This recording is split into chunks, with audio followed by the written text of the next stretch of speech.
পরশু তো 22শে শ্রাবণ, তো একটা শোকের দিন, মানে তো? রবীন্দ্রনাথের প্রয়াণ দিবস। তো একটা শোকের দিন তো। তো না, বলছিলাম এরকম একটা জাতীয় শোকের দিনে আমাদের দেখা করাটা কি ভালো হবে? না, তুমি কি চাও এটা আমাদের সম্পর্কের জন্য একটা শোকের দিন হোক? না না, আমি একদম চাই না। আমি তো যাবো, কিন্তু ছেড়ে কাশনি। না, মানে ওই দিনটাতে তো আমাদের বাড়িতে বড় করে অনুষ্ঠান হয়, ওই স্মৃতিচারণ, স্মরণ, নিবেদন। তো না, ওই দিনটা তো শুভ নয়, আমাকে বাড়িতে থাকতেই হবে, বাধ্যতামূলক।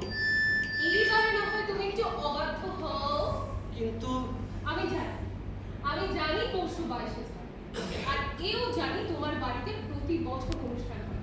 এই জন্যই তো ওই দিনটাতেই তোমায় ডাকলাম। মানে তুমি ইচ্ছে করেই?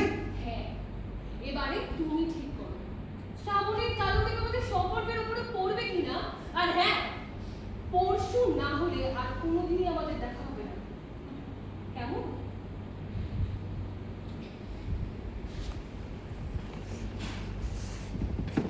আমি জানি শাটেল কক, র্যাকেট হাতে নেটের দুপাশে তুলি আর বল, টকাস আর টকাস।